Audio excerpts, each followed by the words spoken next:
Boa noite a todos, bem-vindos ao INSPER, os alunos recém-entrados aqui dos programas MBA Executivos, MBA Executivo em Finanças, alunos do MBA Saúde, alunos Certificates em Business Administration, Certificates em Business Project, Certificates em Marketing Management e Certificates em Financial Management. É um prazer recebê-los aqui. Meu nome é Gui Clique do Amaral Filho, sou coordenador geral da pós-graduação Lato Sensu do INSPER.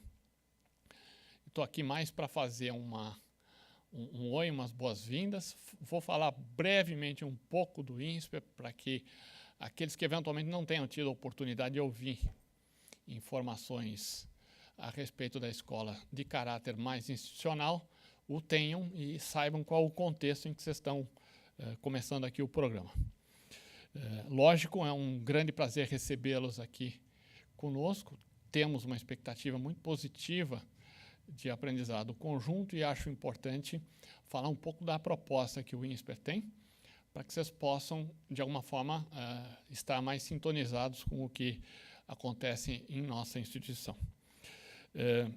O INSPER é uma instituição privada, sem fins lucrativos, então não é uma limitada, não é uma sociedade anônima, ela não tem dinheiro público e tem como missão gerar conhecimento e educação. Está em São Paulo já fazem 30 anos, começou com o nome BMEC, propondo o programa MBA em Finanças em 87, em 2004 mudou para uma sociedade sem fins lucrativos, da forma como é hoje. E em 2009, mudou para INSPER, que é o nome que vocês conhecem, para que esta localidade e esta instituição ficasse claramente diferenciada do restante do grupo original. Temos acreditações internacionais, em particular a ACSB, que é uma acreditação americana para escolas de negócios, e isso foi obtido em 2010, tivemos reacreditação agora recente, 2016. Oferecemos cursos na área de administração, economia, direito e engenharia. Engenharia é relativamente recente, temos ofertas em mecânica, mecatrônica e computação. A abrangência de nossos programas começa da graduação ao restante das etapas da carreira profissional nossa, incluindo pós-graduação Lato Sensu, a família Certificates, a família MBA, a família Master in Laws, a LLM, que está tendo aula magna hoje aqui em cima, e Stricto Sensu, mestrado em Economia e Administração profissionais, assim como doutorado em Economia de Negócios, num curso em inglês, uma proposta um pouco diferente aqui do que vocês conhecem no Brasil. Possuindo ainda cursos na educação executiva, curta duração, e cursos customizados corporativos. Vocês receberam provavelmente um folder com algumas informações da escola. Provavelmente um pouco do que eu falei aqui está nesse folder. Eu recomendo que vocês o consultem, invistam um pouco do seu tempo em função de identificar quais são os pontos que a escola propõe para vocês como proposta diferenciadora e que possa auxiliá-los no desenvolvimento aqui dentro dos seus programas. Hoje nós contaremos com a presença de Sérgio Hertz, CEO da Cultura, que vai nos privilegiar com a sua palestra, vai falar um pouco da sua trajetória profissional e alguma coisa, eventualmente, do negócio. Posteriormente, eu vou colocar um vídeo. Agora, eu vou, em primeiro lugar, colocar um vídeo sobre a instituição, 3 minutos, para vocês conhecerem os serviços que a escola disponibiliza a vocês durante o programa que vocês vão realizar. Não é muito detalhado, mas é só para vocês saberem o que vocês têm às mãos e possam utilizar em tempo. E após isso, sim, teremos a palestra e um ponto importante. Ao finalizar a palestra, nós abriremos espaço para perguntas. Nessa ocasião, eu vou pedir a vocês, por favor, levantem as mãos para que a gente possa deixar um microfone para vocês fazerem as perguntas. Por que eu peço isso? Porque não dá para ouvir as perguntas de todos os lugares aqui. Isso vai ajudar a todos a acessarem as questões. Um último lembrete para vocês, a gente está com o pessoal da Atlética Insper aqui. Eles estão com um pequeno stand do lado de fora, aqueles que tiverem curiosidade de conhecer o material que a Atlética disponibiliza com a marca, e eventualmente aqueles que também tiverem interesses em contatar treinamentos na área esportiva, eles também oferecem. Vocês podem encontrá-los ainda ao final da apresentação, assim como no 5º andar, onde vocês também têm um pequeno refeitório por lá, um restaurante, e a Atlética está lá localizada. Obrigado por estarem aqui. Tá? Apresentando primeiramente o Sérgio, ele é CEO da Livraria Cultura, conselheiro da Câmara Brasileira de Comércio Eletrônico, conselheiro do Comitê de Varejo Eletrônico da FEComércio e membro do Instituto de Desenvolvimento de Varejo. Sérgio é graduado em Administração de Empresas pela FAP, possui MBA pela BSP e University of Toronto, e também PhD pelo IES e pela Universidade de Navarra. E assim que a gente terminar esse vídeo, Sérgio vai nos honrar aqui com a presença no nosso palco. Agora é o bendito do filme, do pequeno vídeo que eu propus a vocês, 3 ou 4 minutos, é bem breve, e aí vocês vão tomar um pouquinho de conhecimento do que vocês têm à disposição aqui no INSPER, tá? Aqui no INSPER, somos movidos por convicções, fortes valores, paixão por educar e gerar ideias capazes de provocar mudanças.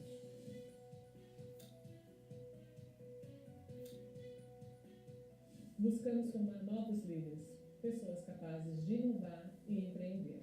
E com o programa de bolsas, atraímos talentos independentemente da condição econômica. Atuamos em graduação, pós-graduação e educação executiva. No começo, bem no começo, eram os MBAs. Depois que veio a graduação. Os de administração e economia e agora as engenharias. São áreas de conhecimento que se complementam. Nosso portfólio inclui os certificates, os programas de LLM e os mestrados profissionais. E também doutorado, que explora a interface entre a economia e o ambiente de negócios. Nossos alunos são preparados para enfrentar dilemas éticos, entender, respeitar E conviver num contexto multicultural e complexo. O aluno do INSPER não se contenta em ficar sentado ouvindo. Ele tem que se engajar no processo de aprendizado, sair da zona de conforto. Pensar, discutir e não ter medo de errar. E com isso, criar um ambiente de inovação e empreendedorismo. Investimos no avanço do conhecimento. E, por isso, incentivamos a pesquisa que impacte a sociedade e as empresas. Publicações relevantes, muitas em coautoria com acadêmicos de outras escolas, nacionais e internacionais.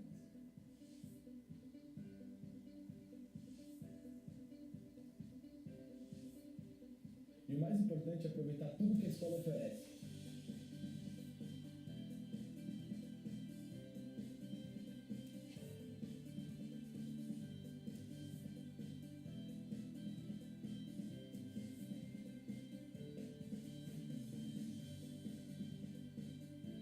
Somos uma instituição com vocação para evoluir, não se acomodar. Olhamos não só para o Brasil, queremos estar entre as melhores do mundo.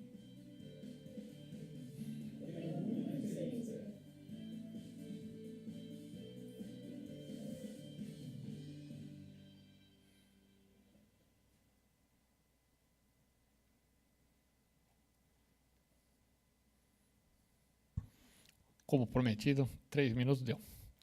Bom, só para encerrar, pessoal, deixando um pouco o protocolo de lado, fica a discussão de vocês nesse programa, auxiliados em todos os aspectos que eventualmente forem mais ligados ao ponto de vista acadêmico. E espero que vocês tenham um bom período aqui conosco. Espero que tenham oportunidade de desenvolver tudo aquilo que vocês vieram aqui com a expectativa de que acontecesse. E no final do programa, em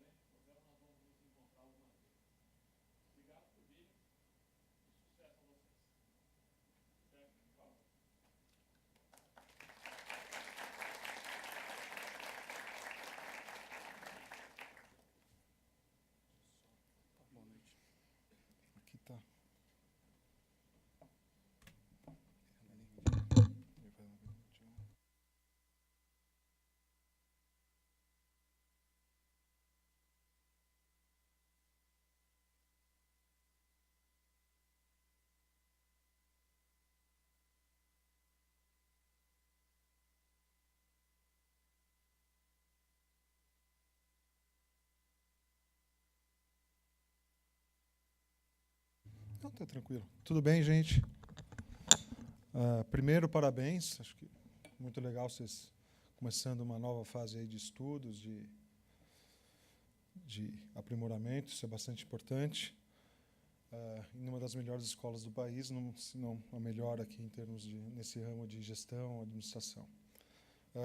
Tenho bastante saudades dessa minha época de MBA, de cursos. No nosso dia a dia é bastante complicado, né? A gente voltar, a gente tem que ter uma disciplina e sempre quando a gente volta para os estudos é sempre um sacrifício muito grande. Você tem que abandonar a família, essas coisas todas, o trabalho, conciliar não é fácil. Então, se eu puder dar pretensão aqui para vocês, aproveitem bastante essa fase, porque vocês vão sentir muitas saudades. Parece complicado, mas vocês vão sentir muitas saudades esse tempo de vocês. Até porque a vida do dia a dia de um executivo é muito legal se você tem cargo de CEO, né? Isso é tudo muito bonito, né? É meio mundo de caras, é legal, dá uma projeção, dá nome, dá um monte de coisa, te abre portas, mas o sacrifício pessoal é muito grande. E eu vou tentar falar um pouquinho disso no final, um pouquinho da palestra. Vou falar mais do nosso negócio. Eu sou um profissional praticamente de uma empresa só. Essa empresa é familiar, eu sou um dos sócios. A Cultura, para quem não sabe, foi fundada em 1947. Minha avó fugiu da guerra, da Segunda Guerra, e entrou num navio rapidamente com o marido dela e veio tentar a vida de uma maneira completamente diferente aqui no Brasil. Eles tentaram entrar para o Recife, foram proibidos por Getúlio Vargas, foram para a Argentina e depois vieram para cá, para São Paulo. E para começar a ajudar no orçamento de casa, ela perdeu tudo. Minha avó era filha de banqueiros, com bastante dinheiro, tudo. Chegou aqui no Brasil com uma mão na frente e outra atrás. E ela começou a fazer uma coisa que ela sempre admirava, ela sempre gostou muito de livros. Ela começou, em 1947, a alugar livros. Isso foi o início da Livraria Cultura, em 1947. Aluguel de livros. Ela conseguiu 10 livros que ela, em vez de vender, ela alugava. Então, eu acho uma história bastante bonita, porque uma mulher, em 1947, começou com um serviço inovador. Hoje, não existe praticamente serviço de aluguel de livros, existe serviço de assinaturas, e várias startups tentaram fazer isso e também não conseguiram. É muito complicado, até livros para a faculdade. Então, e depois ela começou a alugar e vender, isso virou uma livraria. E eu fui começar a trabalhar em 91 na Cultura. Tá? E por que eu comecei a trabalhar na Cultura? Acho que algum de vocês aqui devem ter participado de empresas familiares. Eu fui justamente porque meu pai sempre disse para eu não trabalhar na empresa. Não sei por que ele não queria que eu fosse para lá. Então, como o pai diz não, o filho tem que ser ao contrário. A gente insiste, enche o saco até que eu fui. Eu entrei no cursinho para fazer medicina. Não tinha nada a ver com... E depois, com 16 anos, eu pedi para fazer um estágiozinho, tal, aquele jeito mais... não vou trabalhar, vou fazer medicina, estou fazendo medicina. E também me apaixonei por negócio. Saí para... fui fazer estágios fora, também... Naquela época eu quis fazer o exército, sou oficial da reserva, não sei porque que eu quis, não assim exatamente me atraiu no exército, mas foi uma experiência muito interessante o tempo que eu passei no exército. Me trouxe muita questão de liderança, de disciplina, de algumas coisas, de superação que a gente acha que a gente não tem. Foi um período interessante, mas eu comecei a trabalhar na Cultura em 91, desde lá estou, e sou presidente oficial desde 2012, tá? E talvez seja a época mais interessante da minha vida porque, primeiro, mais ou menos de 2007 para cá, a gente vê na imprensa, a imprensa, a mídia, vem decretando morte da livraria faz muito tempo. Desde que saiu o Kindle, não sei se vocês lembram, todo mundo falou, as livrarias vão morrer, eles vão sumir. Voltando um pouquinho para trás, no ano 2000, 2000 e pouco, com o comércio eletrônico, falando que as lojas iam sumir. Então, esse meu período como líder da empresa tem sido um período de muita mudança estrutural, muita coisa acontecendo dentro da empresa. Também, em 2009, um fundo se tornou sócio da gente, comprou 25% de participação. Aí tem todas aquelas mudanças de empresa, de profissionalização, de crescimento acelerado. De 2010 para 2014 nós dobramos o tamanho. E todos os problemas que vêm com isso. E também peguei esses 2 últimos anos de muita crise, que também é muito interessante e que tem muita história para contar aí, e muita história de sofrimento, bastante erro e inclusive estou falando pessoalmente, estar completamente sem rumo, não saber para onde ir. Porque é muito interessante o quanto, até psicologicamente, você pode ser um diretor, um gerente, tudo, o quanto você colocar na carteira de um presidente, as coisas mudam com todo o time que você conhece. A gente pode falar um pouquinho no final. Mas para contextualizar tudo isso, estou tentando dar uma introdução, eu vou falar bastante da cultura agora, porque eu acho importante, porque a cultura está inserida no mercado de extrema transformação, de disrupção completa. E não vou falar aqui do livro eletrônico, porque não é esse o caso. Estou falando o varejo passa por um momento de disruptura muito grande. E não é só o varejo, acho que todas as profissões do mundo. Vou mostrar dados aqui que profissões que muito de vocês podem ser que estejam, vamos dizer assim, tem grandes chances de desaparecer nos próximos 5 anos. Então, como é que a gente se reinventa? Como é que a gente reinventa a empresa que a gente está para esse futuro que está vindo aí? É um negócio bastante desafiador. E acho que esse é o tom que eu vou tentar dar nessa introdução, nessa palestra. Bom, a minha vida como é que eu comecei a gente entrou na internet em 95. Tá? E se me perguntaram por que eu entrei tão cedo assim, não foi nenhuma visão. Eu achei que era um canal de venda adicional. Vendia por telefone, vendia, vamos entrar para a internet também. Se tiver algum canal de vendas, vamos embora. E entramos. Muito bom. Para a gente era um canal de vendas. Fomos um dos primeiros sites no Brasil a ter pagamento seguro, aquelas coisas que hoje é tão comum. Realmente era um canal de vendas interessante, começou a crescer, tal, etc, etc. Mas o que me marcou muito a vida na internet, como eu falei, eu vou ter que remodelar a minha empresa, foi quando, em 1998, eu comprei um bolo de chocolate na Áustria. Estou em 98, literalmente. Esse bolo está à venda, essa foto é natural. E ele chegou na minha casa depois de 2 semanas, perfeito. Para quem quiser, chama Sacher Hotel, S-A-C-H-E-R. Deve ser ponto não sei o quê, mas um Google resolve. Mas, infelizmente, eles não entregam mais hoje no Brasil por problemas com alfândega. Tá? Mas naquela época eles entregaram. E quando você fala assim, se tem alguém capaz de me entregar um bolo de chocolate, eu já tinha a Amazon como concorrente, como é que eu faço para um negócio ser competitivo? Como é que vai ser o mundo? Quer dizer, acabou. Sabe? O meu competidor é global. O comércio vai ser global, cada vez mais. Então, como é que eu faço para me reinventar? Isso, de alguma maneira, me provocou muito. No final do dia, hoje, gente, a gente está falando de um segmento completamente tradicional, e aí eu estou falando aqui de varejo, não estou falando de livraria, tá? Para um segmento novo conectado, que é o mundo digital. Tá? E eu quero falar especificamente um pouquinho para vocês verem a diferença do que é o mundo físico para o mundo digital hoje. Pode ser numa livraria, pode ser em qualquer varejo. Bom, no online, gente, a gente consegue medir tudo que vocês fazem. Uma loja virtual, uma loja no celular, eu consigo ver exatamente quantos clientes tem na minha loja em tempo real. Eu consigo saber de onde vocês são, eu consigo ter o demográfico em tempo real. Eu consigo saber o que vocês estão colocando na cesta de compras em tempo real. Eu consigo saber o que vocês estão buscando pelo sistema de mecanismos de busca, origem e destino, eu já falei. Eu consigo personalizar. Hoje, o nosso site, dependendo do que você busca, de onde você vem e tudo, ele tem cerca de 509 personalizações. Tá? Obviamente, eu tenho transicional. Eu faço teste AB constantemente. Essa home da cultura que está aí no ar agora, a gente colocou 4 homes no ar. A antiga e mais 3. E deixamos ela durante 15 dias para saber qual convertia mais. É fantástico isso. E o mais interessante, a gente se acha sabedor de um monte de coisa, né? A home que eu tinha mais gostado é a que menos funcionou.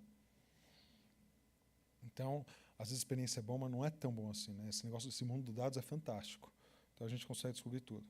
Então consigo saber o interesse onde as pessoas estão navegando, eu consigo saber o tempo que as pessoas estão comigo, eu consigo saber o que ela olhou.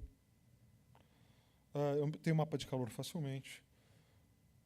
Pagar nada de frete, tem promoção o tempo inteiro, vocês vão entender porque eu falo. Eu consigo oferecer 10 milhões de produtos muito fáceis de ser achados. E agora, coisas muito reais que a gente já vê sendo aplicado, a realidade virtual e a realidade aumentada. Eu vou até mostrar exemplo para vocês. No offline, o que eu tenho? Eu tenho o transacional de uma loja física. Ok, eu sei lá, você comprou, se eu sei da sua CPF, eu sei isso, ponto. Vocês pagam caro de estacionamento, não tem frete grátis. Eu tenho que ter vendedores. Gente boa interagindo com vocês, o que é super complicado. Está no varejo, se o cara está de mau humor, tudo, você está reclamando comigo. E essas coisas de mapa de calor, a interação com o mobile, essas coisas estão muito em teste, mas tem muita gente já usando, mas nunca em larga escala. Quer dizer, quando você pega a desvantagem do fundo físico para o mundo virtual, é impressionante. Eu não consigo fazer 4 lojas e decidir qual que é mais legal que o meu cliente vai gostar. Eu faço uma. Eu não consigo fazer um display numa loja física, em 1 hora eu decido se ele é bom ou não, porque eu fiz teste AB. Eu só tenho um. Então, esse é o mundo físico hoje. É um mundo completamente, que eu digo, que está tentando se transformar para competir com o mundo virtual. Eu não sei você, mas, por exemplo, 90% das compras pessoais lá da minha casa, tudo já são online. De todos os tipos de coisa. Eu compro raramente no offline, porque é muito mais cômodo, mais simples, e o offline eu deixo para diversão. Então, qual que é o nosso questionamento todos os dias, que serve para todo mundo, né? É uma pergunta muito simples, né? Como é que o consumidor quer comprar no futuro? Algumas certezas a gente já tem. Não é mais desse jeito. Isso é passado. Acontece em alguns lugares, não acontece mais. Nosso ramo também não é mais desse jeito. Tá? E aí se cria o desafio de como se reinventa o mundo físico. Eu vou mostrar aqui um slide, acho que vocês devem conhecer, mas é legal, para mostrar a eficiência de uma loja, vamos dizer assim, que é um centro de distribuição, atendendo vocês, consumidores online.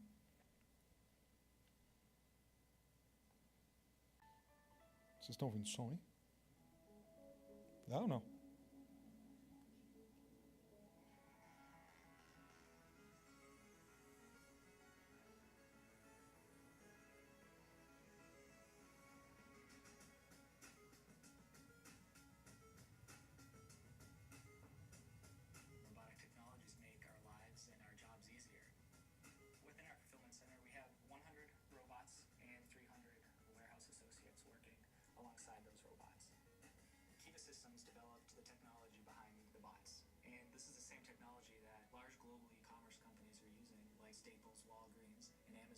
Está todo mundo ouvindo que está saindo aqui só.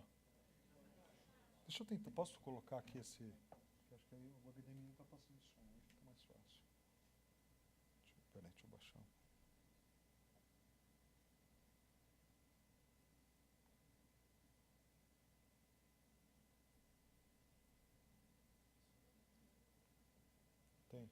Tem um canal aí, alguma coisa?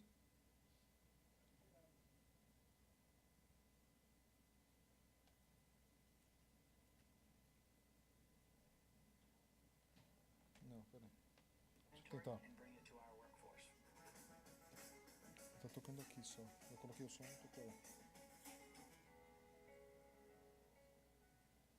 Já tá bom, então você consegue ver por aqui. Precisava ver a configuração, né? Configuração no computador. Coloca o microfone. Boa. Fica mais fácil. Deixa eu voltar aqui.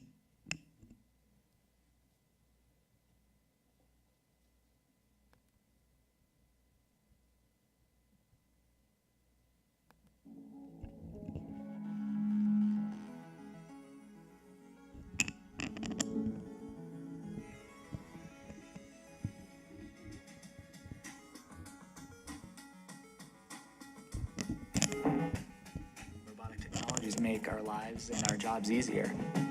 Within our fulfillment center, we have 100 robots and 300 warehouse associates working alongside those robots.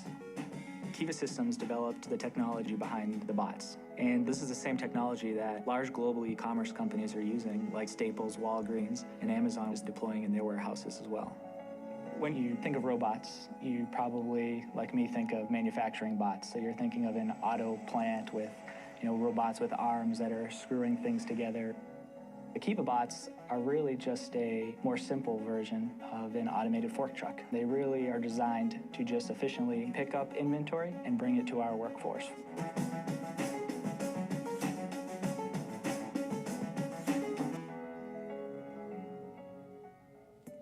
We try to think of the robots as part of our team here. So one of the ways that we do that is by letting the associates interact with the bots, by giving them names. We usually try to have a play on the word bot in there, so we have bald spot, parking spot. QuietBot's actually the spokesperson for our other 99 bots. You can follow her on Twitter at QuietBot. When you're working with Kiva bots, day in and day out, they do tend to take on human-like qualities. You could be walking through the warehouse floor and the light blinks and it's like she's winking at you, or you're walking down the side of the Kiva floor and it's like she's following you. From Quiet Logistics' perspective, the Kiva robots are job creators. Without that technology, we may not have grown as fast as we were able to grow, which has created over 350 jobs just in this one Quiet Center alone. The associates working with the robots realize that our Kiva bots just make their job easier. They're not having to walk 10 to 12 miles a day looking for inventory that our customers are purchasing. The robots make us more efficient, they make us more accurate, which ultimately helps the American economy to compete globally.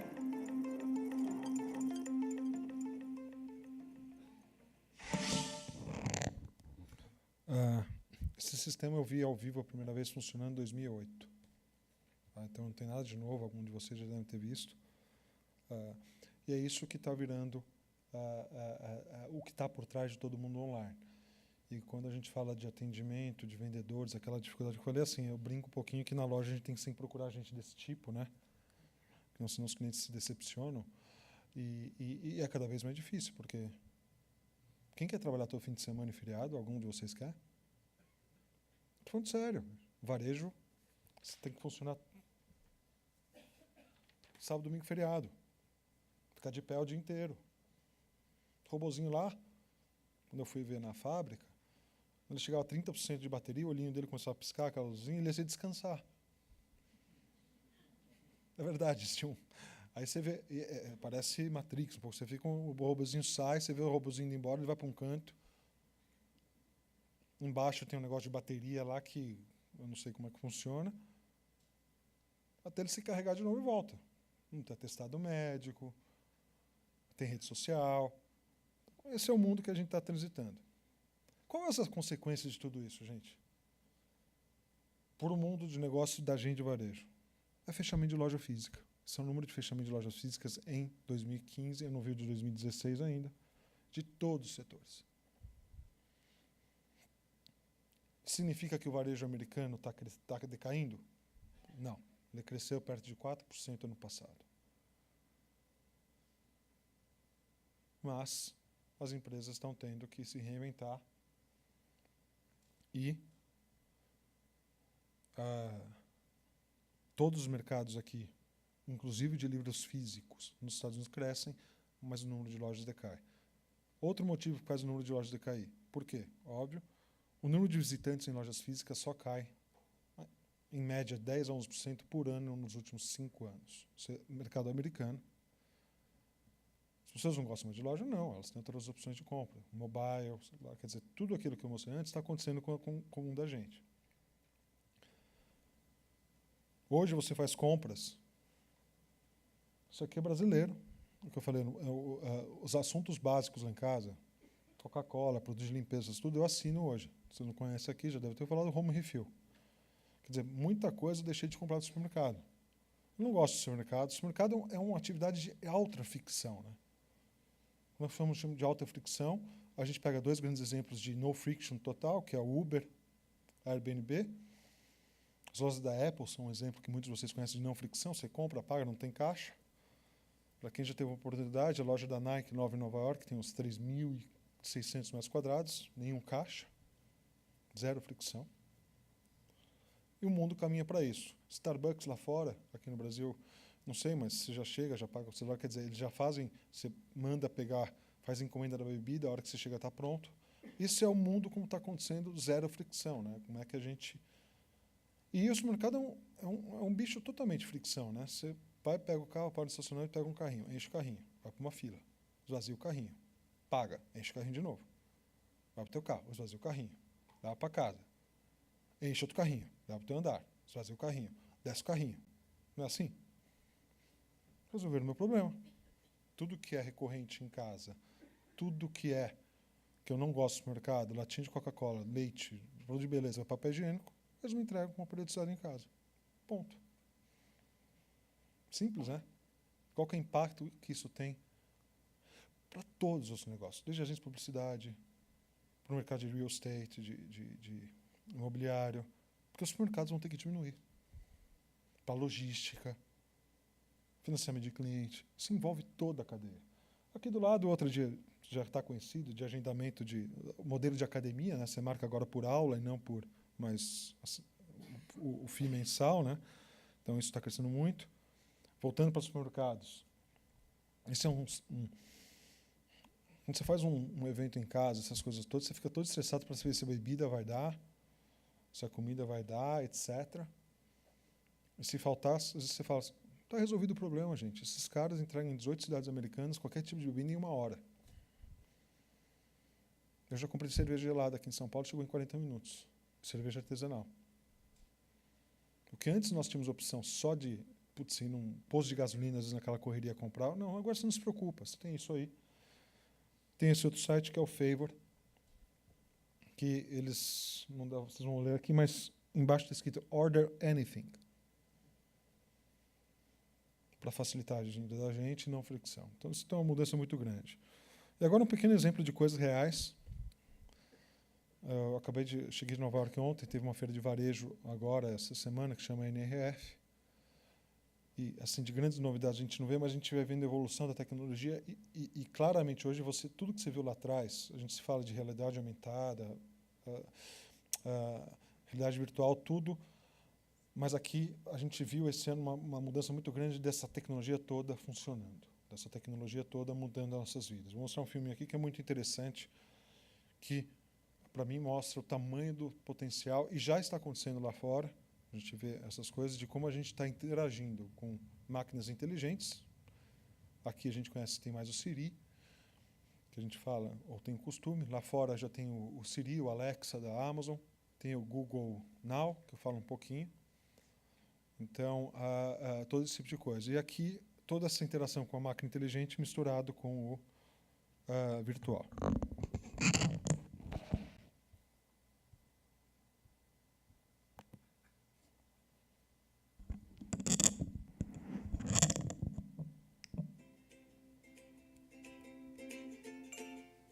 Oh yeah, I need to do the shopping.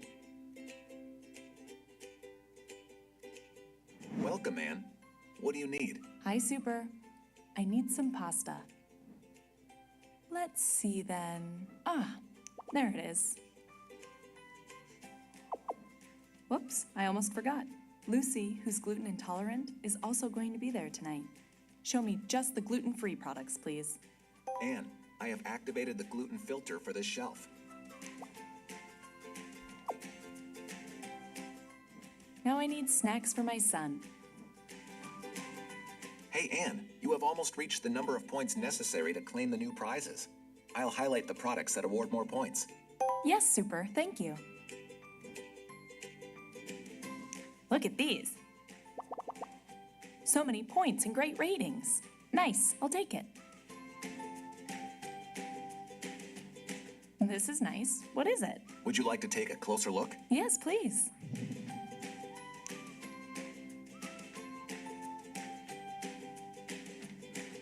I like that. Should I book a test drive? Thanks. Test drive booked. I have sent you the address via email. Great. But now I need to get some shampoo. This won't be an easy choice. These are the ones recommended by your friends. There it is. Hillary's favorite. Well done, Super. Got it. Good. That should be it. Let's go check out. Oh, I nearly forgot about the apple pie. Super, show me the ingredients. Anne, I have analyzed 10 apple pie recipes and the relevant ingredients. This is what is missing from your pantry. Okay, thanks.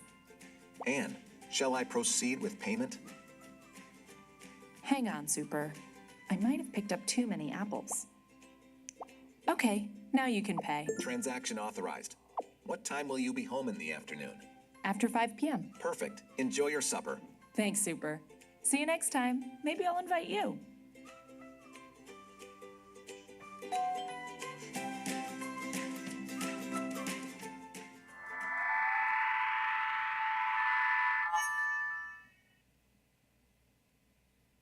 Algum de vocês preferia no supermercado do que fazer isso? Fantástico, mas isso está mudando o mundo. Opa. Essa é a interação com realidade aumentada, realidade virtual.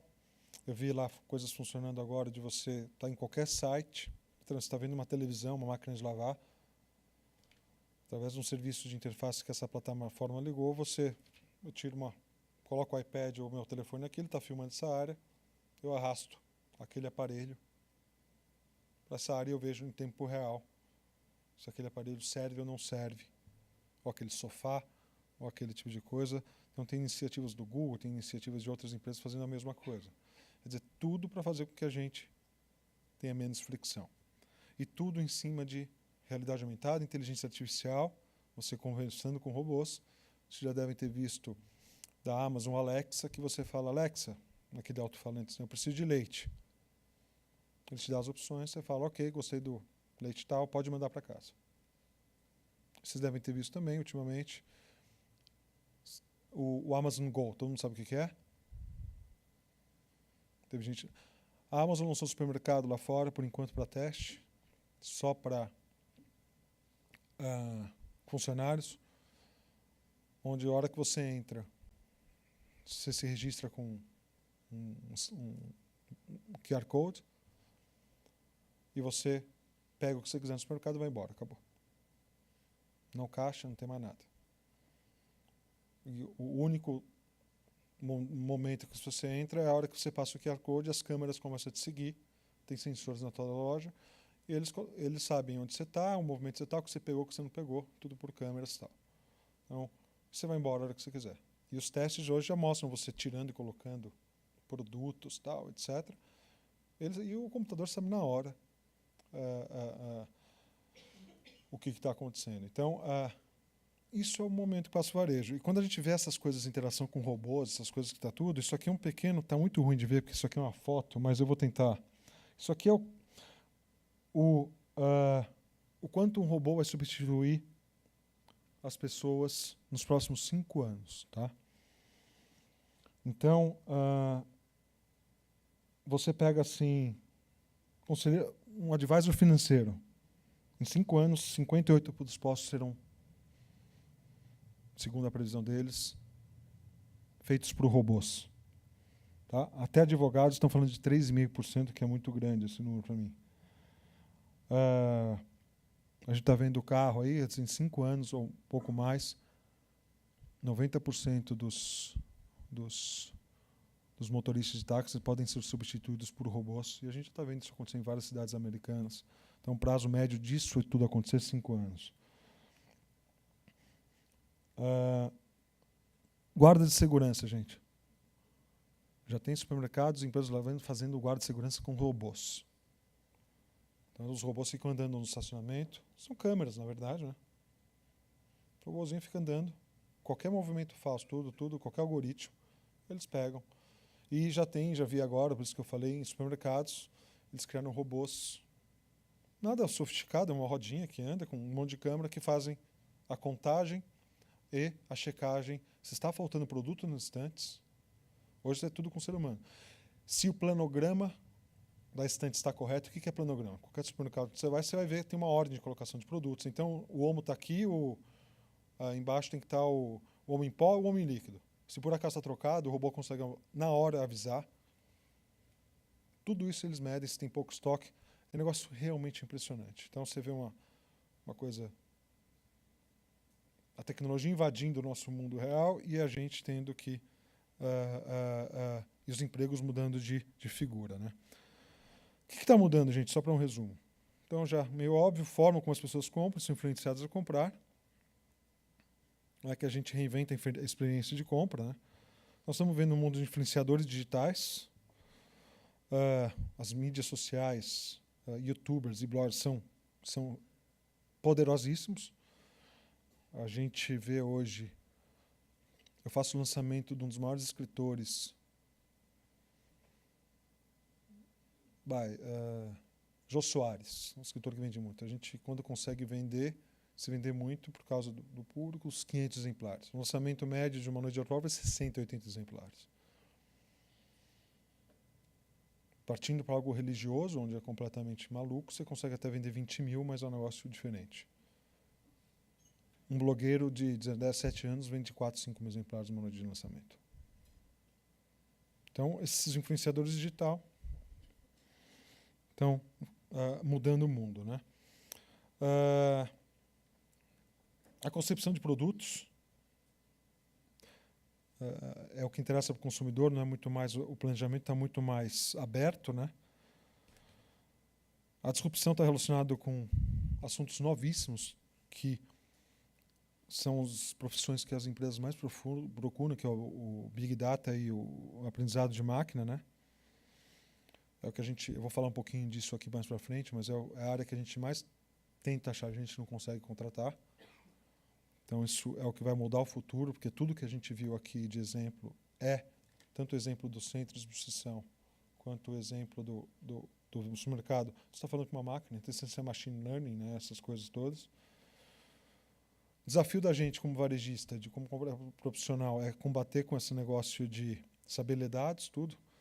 O Netflix tem o sucesso que tem porque ele toma decisões baseadas nos algoritmos de preferência dos consumidores. E aqui tem uma frase que eu confesso que eu não me recordo quem falou, mas quando o varejo aprender o que a Netflix faz, nós vamos estar realmente inovando, né? Já falei do uso de Big Data, e o mobile, para mim, é a grande revolução de tudo no mundo.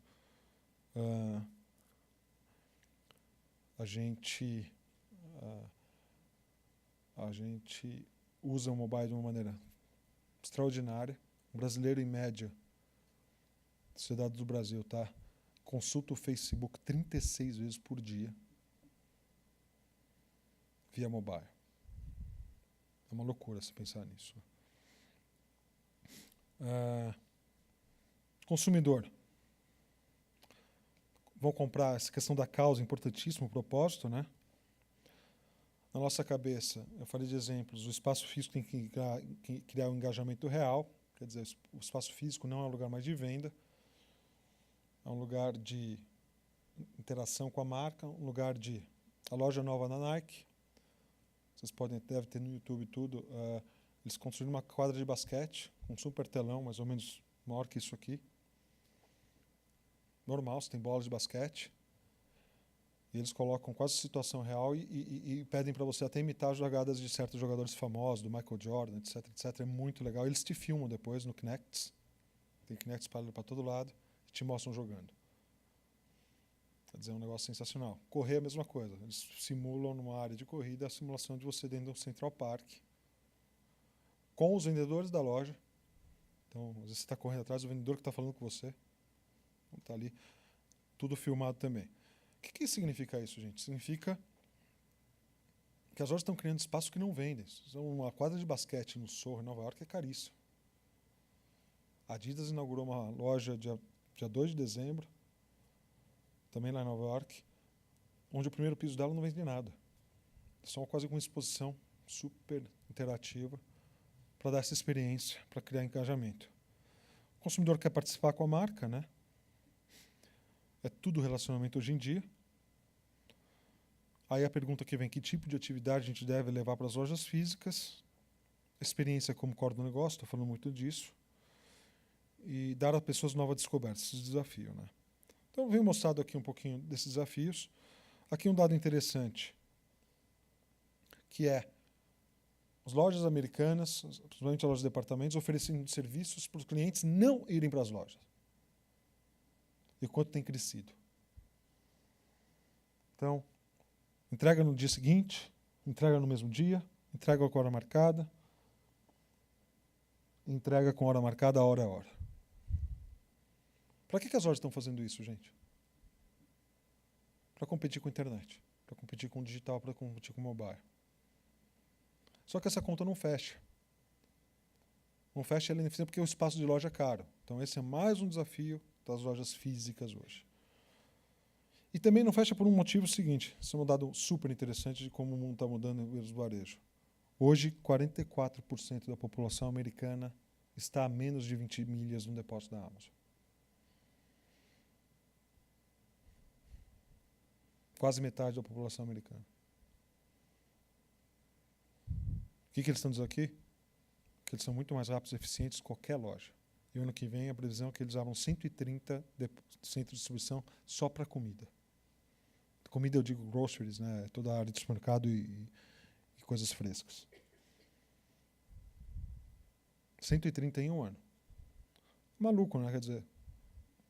E aí? Como é que a gente faz? Aqui, um exemplozinho da nova invenção do que a tecnologia está trazendo e como é disruptivo, né, para todo mundo aqui.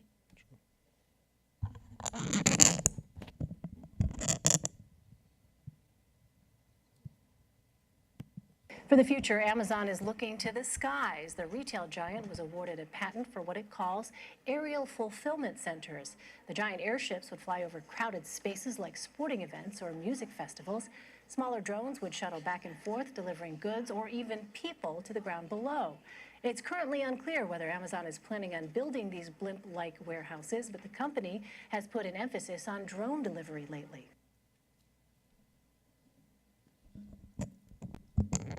Louco, né? Então a gente já está pensando em... Bom, e vendo esse cenário, eu como presidente da empresa, eu tenho duas alternativas. Ou eu vou quebrar a empresa mesmo, que é uma grande alternativa, ou eu tenho que me reinventar. Porque é isso que acontece todo dia com a gente. Como profissional, tudo. Como é que eu reinvento uma empresa extremamente tradicional? O que eu faço para essa empresa, para o cliente sair de casa? Porque hoje o varejo... não precisa mais de loja, você baixa um e-book agora. As pessoas vão na loja no tempo livre delas, correto? Então eu estou disputando pelo tempo das pessoas. O que as pessoas mais querem hoje? Chama-se atenção. Então esse é o produto mais difícil, mais concorrido. Então qual que é o desafio da loja física? Ser escolhido, né? Pô, tem um tempinho livre, eu vou passar lá na cultura. Como é que eu faço isso? Do ponto de vista de carreira, essas coisas, como é que eu não sou substituído ou como é que eu sou escolhido, eu como pessoa, em detrimento a um robô? Isso vai acontecer, gente. Então, como é que a gente está tentando se reinventar? Vou falar um pouquinho do nosso modelo de negócio, conectar e aprimorar. Estou falando de uma maneira bastante simplificada, mas a integração do mundo físico com o virtual o tempo inteiro. Essa integração, ela possibilita a gente, vou dar exemplos concretos aqui, criar novos produtos e serviços. Para isso eu preciso de novas competências, quer dizer, eu vou falar um pouquinho de produtos que a gente está tentando criar tudo e que são profissionais, que não tem nada a ver com o mercado de varejo, que a gente tem contratado.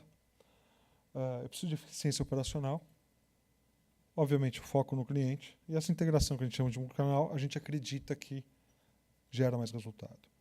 Então, o que é o ponto de venda físico hoje para a cultura, gente? Mais do que vender produtos, é experimentar, questionar, descobrir, provocar e pensar. Do ponto de vista profissional aqui, eu tenho um fundo de investimentos que é nosso sócio. Você acha que ele quer rentabilidade por metro quadrado ou eles querem falar disso aí, essa baboseira aqui que eu estou falando? Como é que eu convenço todos os dias o cara que aquilo vale a pena? É você rodando vários pratos, tentando se equilibrar o tempo inteiro, tentando achar um caminho comum. Entre a rentabilidade, o longo prazo, o médio prazo, tudo isso. Como é que a gente entrega tudo isso aqui? Vou mostrar um filminho que é um resumo de tudo que a gente faz nas nossas lojas, todos os dias, para tentar conquistar o tempo das pessoas. Né?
gente mostra um vídeo das nossas lojas, tudo sem mostrar um cliente comprando alguma coisa. Quer dizer, a gente é uma empresa de varejo hoje que tem 6 teatros, que custam super caro.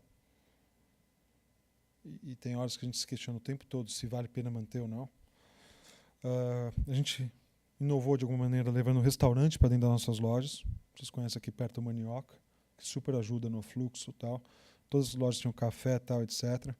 A gente tinha um projeto que acabou não saindo do papel, mas era o nosso tipo de coisa. Tem um playground dentro da loja que a prefeitura não autorizou, então a gente não conseguiu, que é do lado, em cima do Manioca, ali no Iguatemi, para quem quer conhecer. Estamos estudando outras coisas. Nós temos cozinhas na loja, isso é uma foto da nossa loja no Rio de Janeiro, com cursos de culinária, quer dizer, uma cozinha fixa. Tá? Então, eu falo bastante da integração multicanal, lógico, no site tem toda uma área voltada para isso. Fazemos casamentos. Essa é uma foto real. Essa programação do nosso teatro, várias peças aí. Fazemos cursos pagos, onde a gente atrai os alunos para a nossa sala de aula.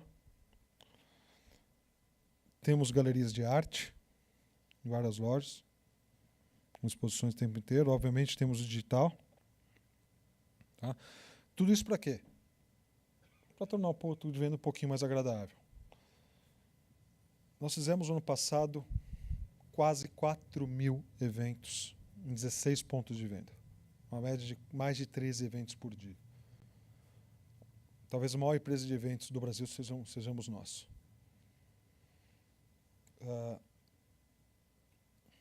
Não é fácil fazer tudo isso e explicar para alguém de fora e explicar todo esse cenário. Bom, isso tudo custa muito caro, né? Como é que a gente faz isso virar dinheiro? Uma vez que a gente está fazendo só atividades que não necessariamente, vocês viram lá, um show lotado ali, a livraria para de vender naquela hora. Né? Você vê aquela multidão, ele parou. E o cliente que é fiel, ele vê aquilo e me xinga. Lógico, eu gosto de comprar livro, tem 20 mil pessoas dançando rapper. Estou falando 20 porque o último evento que a gente fez sábado, domingo, deu 28 mil pessoas na nossa loja na Paulista, que a gente conta todo mundo que entra. Né? Então, é um negócio. Então a gente tenta criar novos serviços, produtos para tentar. Isso aqui é o nosso Labs, é o nosso laboratório. Tá? E aqui tem bastante coisa interessante, eu chamei de inteligência aplicada, que são uma área nova de serviços, onde a empresa contrata matemáticos, estatísticos, gente de companhia aérea, a gente trabalha com hotel, precificação, tudo, para trabalhar com inteligência artificial e Big Data e criar serviços em cima disso. A área de pricing é uma área que mais se desenvolveu. Tem 2 áreas muito interessantes aqui nisso que a gente está tentando inovar nesse sentido. A área de pricing, as 2 primeiras, chama Cultura Insights. Cultura Insights é uma unidade de negócio hoje que vende informação de inteligência para os nossos fornecedores. A editora, o editor, vou pegar o editor que é o principal produto, ele conhece muito pouco sobre o ponto de venda, sobre o consumidor em si. Nós temos muita informação. Comecei a palestra falando quanto a gente consegue obter de informação em ambos os canais, obviamente o físico é menor, mas hoje a gente vende projetos de consultoria e inteligência para esses fornecedores através de um portal de inteligência nosso que chama Cultura Insight. A área de pricing, uma área extremamente rica. Hoje a gente levou, todo mundo conhece a precificação dinâmica, que acontece na internet, mudança, a internet é muito fácil. A gente levou a precificação dinâmica para o ponto de venda físico. O que significa? Que as lojas têm robôs, inteligência artificial, atuando o tempo inteiro para precificar os produtos daquela loja, em certos horários e talvez por cliente. Então, alguns modelos aqui, não vou entrar nesses detalhes, mas a gente compara com o consumidor, tudo. Então, o que acontece com tudo isso?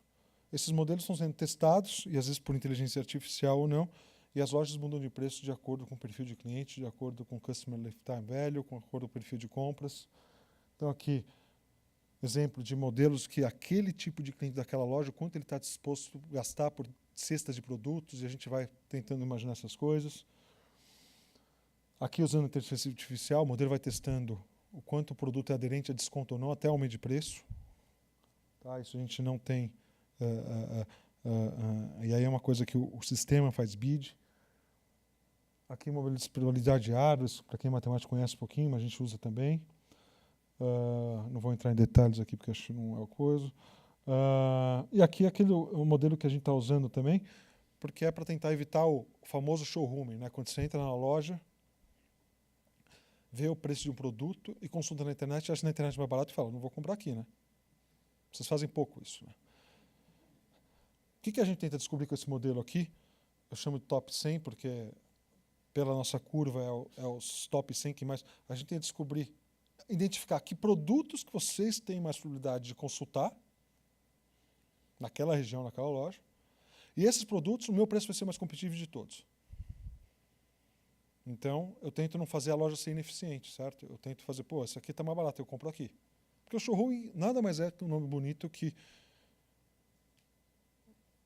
as universidades criaram por incompetência do varejista em vender. Você está na loja querendo ver uma televisão, comprar uma. Você fala, não vou comprar aqui porque na internet é mais barato. Então, isso é um modelo. Como é que a gente tenta inovar também? Esse é um negócio que às vezes está dando polêmica às vezes no mercado. A gente tenta... Falei de engajamento tudo. A nossa área de atendimento chama Central de Soluções. Tá? Eu falo, não é central de atendimento, a gente tem que dar uma solução para o cliente. O cliente entrando em contato com a gente tem que ser resolvido. Acho que a primeira inovação mais básica e simples que a gente fez agora, até numa mudança... Todos os departamentos da empresa, hoje, quase todos, tá? Não, todos estão em órbita, estou falando dessa central. O que significa isso? Nosso escritório, eles estão no centro e todos os outros departamentos em volta. Quem causa os problemas da nossa empresa não são eles, são os nossos departamentos.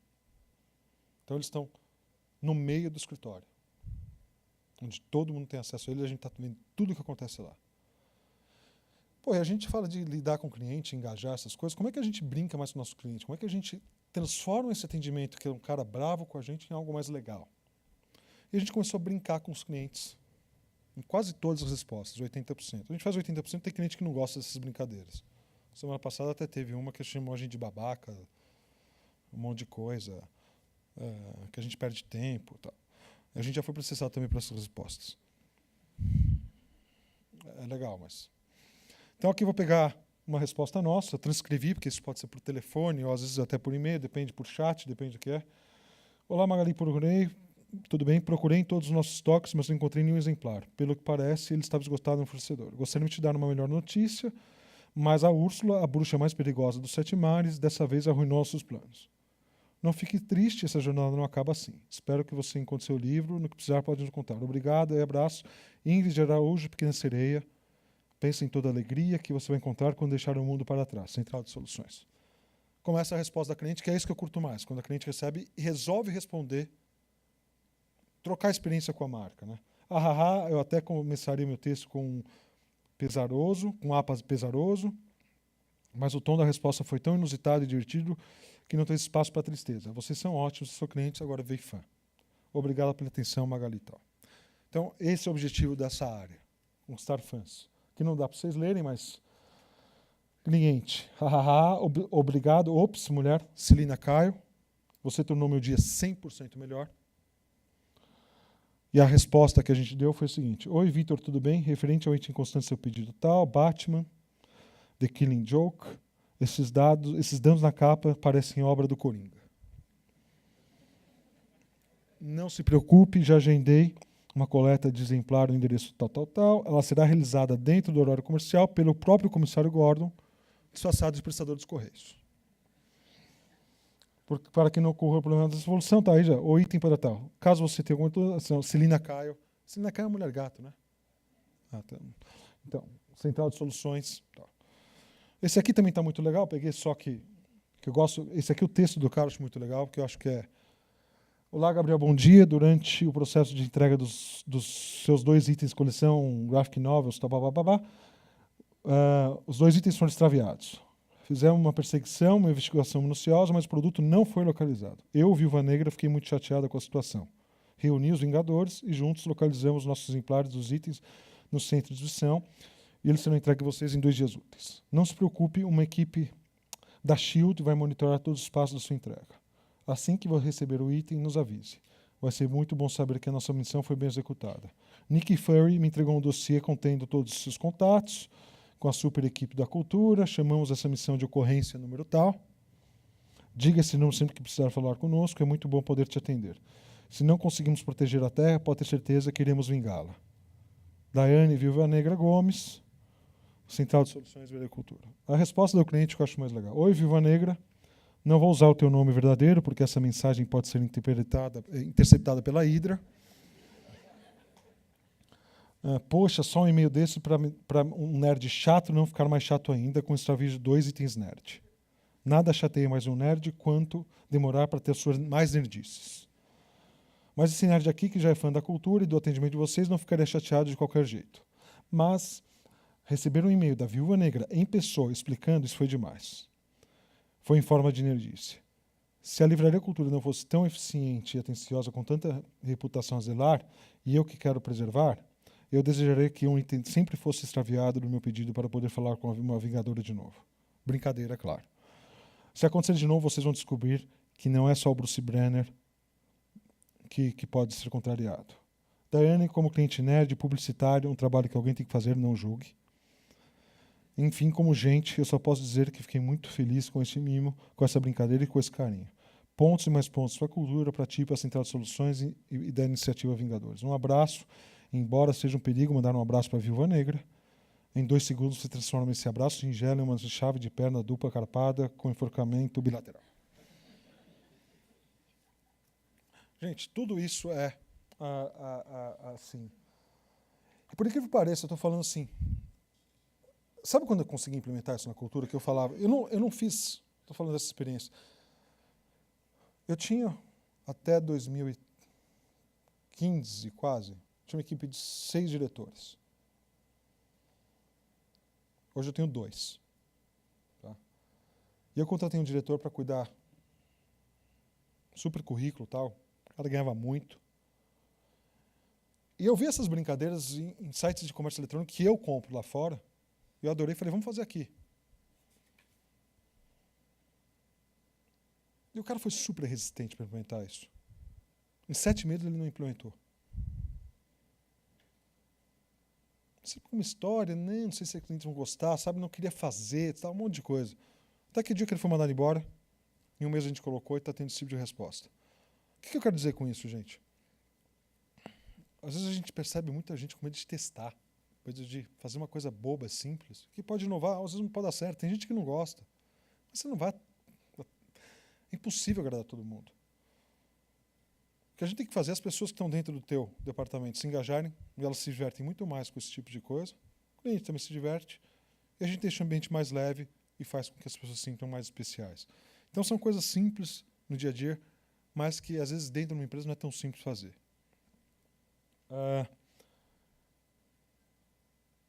Quando todo dia a gente pensa no negócio, gente, dentro da nossa empresa, e acho que no meu profissional, fazer o básico bem feito. É a rotina mesmo que é difícil. Eu lembro de um professor daqui do INSPE, o Bussarello. Eu roubei essa frase dele. Essa frase, na verdade, não é dele. Ele conta um case que é o seguinte. O Marcos, acho que é goleiro do Palmeiras, sei lá, não gosto nada de futebol, quer dizer, não é que eu não gosto, eu não assisto. Numa certa entrevista, falou assim, ele pegou de 5 pênaltis e pegou 3. Aí foram perguntar para ele o que ele tinha feito. Ele falou assim, eu treino pegar as bolas fáceis, é difícil, eu sei que eu não vou pegar. É impossível. No dia a dia da gente, a gente tem que pensar todos os dias quantas bolas fáceis a nossa empresa ou a gente está deixando de fazer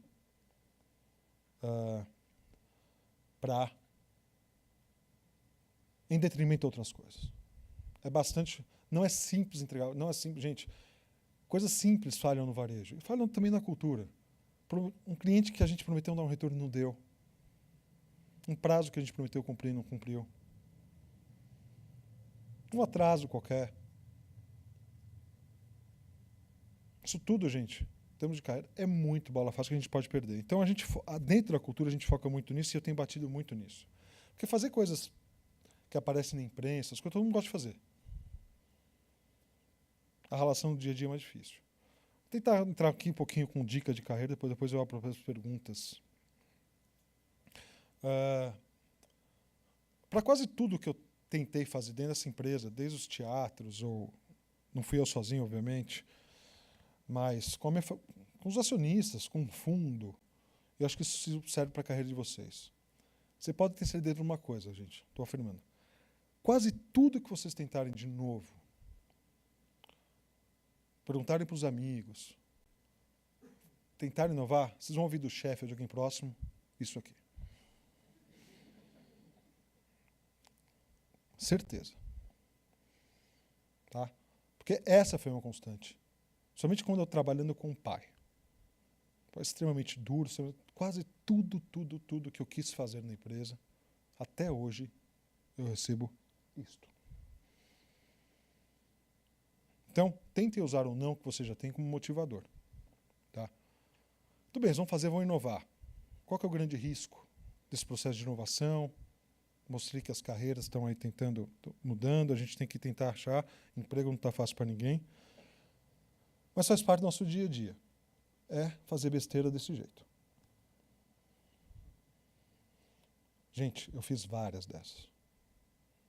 Todos os dias a gente faz esse tipo de coisa. Normal. Se você está tentando fazer alguma coisa diferente, você vai fazer besteira, vai esquecer alguma coisa. E não tem medo de mostrar isso. Tá? Gente, quem não... Outra coisa que eu fiz bastante, falando das bolas fáceis, esse tipo de coisa, sempre está atrasado para alguma coisa, né? É impressionante como a gente olha para trás e fala, putz, por que eu não fiz isso, não fiz aquilo? Gente, o erro faz parte do nosso dia a dia, faz parte de tudo. É frustrante, mas acho que a parte mais importante desses erros todos, de parecer BC, é isso aqui.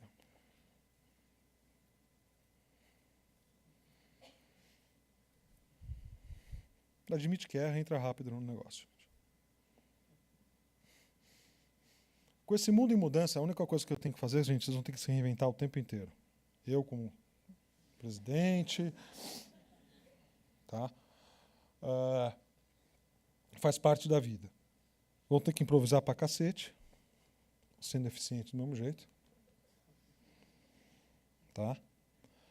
E mesmo fazendo tudo isso, vocês vão esperar, vocês são aquelas pessoas como eu, quando eu olho para acionistas, reuniões de conselho, você espera que seja aplaudido, tá? Que as pessoas façam... Só que chefe, CEO como eu, acionista, sempre vai olhar em vocês e falar... É assim a carreira de todo mundo. Então, gente, o que eu falo? Aqui vocês estão começando um curso novo, num momento de disruptura, no meu caso eu tentei explicar o varejo. Mas se vocês querem fazer algo relevante, vocês vão estar o dia inteiro com medo de alguma coisa. Então, esse é o mundo de hoje. Era isso que eu tinha para apresentar, estou super à disposição para qualquer tipo de pergunta.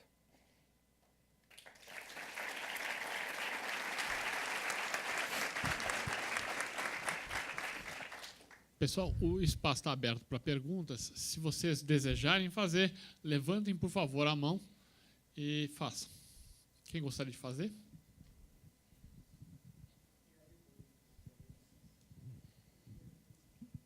Oi, boa noite. Boa noite. Como que você encara a questão do frete atualmente no Brasil? Porque quando começou, teve a explosão da internet, tudo era frete grátis, e você vê que cada vez mais isso diminui, os preços do frete estão aumentando muito em praticamente todo o mercado. Como que a cultura está se posicionando com isso? O frete é um problema sério para qualquer varejista eletrônico, acho que para qualquer varejista. Estou falando, quando eu falo de frete, logística interna, essas coisas todas. O que a gente vê hoje, teve uma farra gigantesca nos últimos anos, frete grátis, esse tipo de coisa, isso tende a acabar. Tá? Hoje, na média, os varejistas, quando vocês estão comprando na internet, o varejista está financiando, em média, 70% do valor do frete. Tá? Então, se eu te cobro R$5, na verdade, isso me custou 12, sei lá quanto. Sei lá, Tá? A cultura subsidia perto de 70% do valor do custo do frete para todos os clientes, na média. Tá?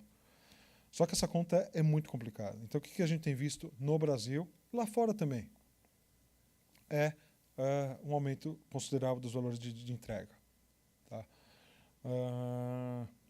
Isso, na minha opinião, a tendência não acontecer porque as empresas estão hoje... O que acontece? A gente fala muito dessa questão de multicanalidade, a operação se torna muito cara. Quando você fatura pouco no e-commerce, só que quando começa a crescer, essa conta vem. Então, a minha opinião é que o frete, em geral, nas compras de comércio eletrônico tende a aumentar. E bastante. Porque as empresas não estão conseguindo mais absorver. Então, as empresas logísticas são muito pressionadas e acaba vindo uma guerra de braço. E com um custo muito alto para os dois lados. Então, eu vejo uma tendência de aumento e vejo que isso pode favorecer um pouquinho a loja física também, porque eu acho que a disputa com a loja física ainda é mais complicada, porque, no geral, os shoppings cobram também muito caro pelo estacionamento, então isso desbalanceia bastante. Mas a tendência na minha cabeça é de aumento. Não sei se eu respondi, mas...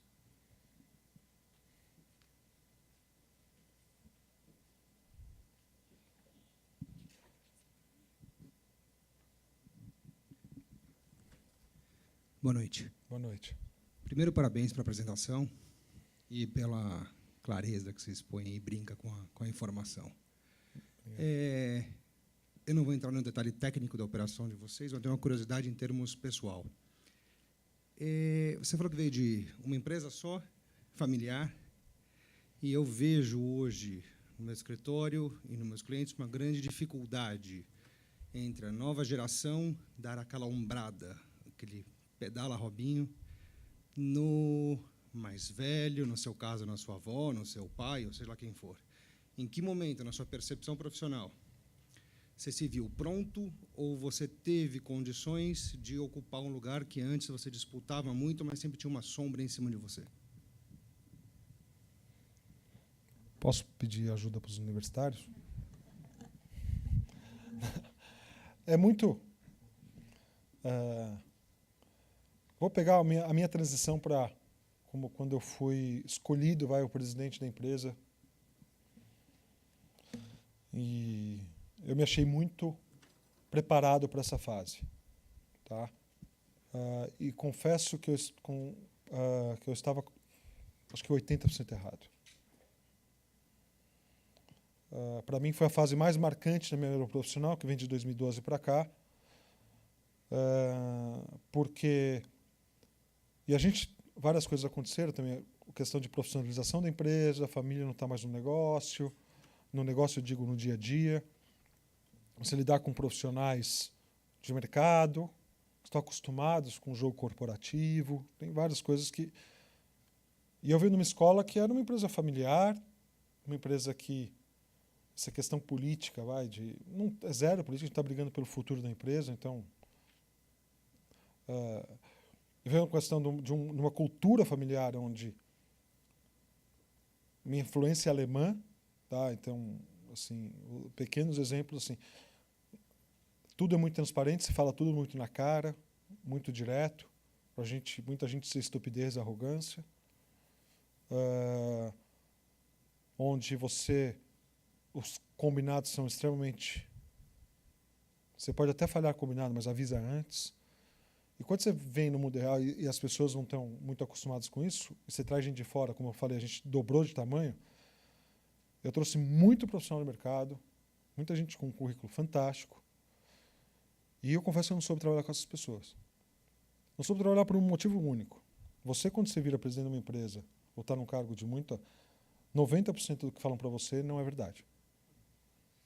A informação chega 100% filtrada. Você é o dono da caneta. Você é o dono da decisão.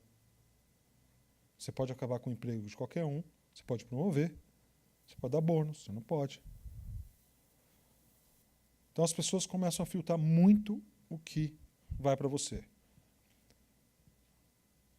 Natural do ser humano? Ok. Então tem um trabalho de aculturamento, tem um trabalho de Mas aí você começa a perceber que as prioridades das pessoas, eu como dono também, é diferente de um executivo, é diferente de um cara que está lá às vezes por período. Então você conciliar tudo isso é muito complicado, fazer as pessoas entrarem, entenderem a minha visão, no caso, de longo prazo,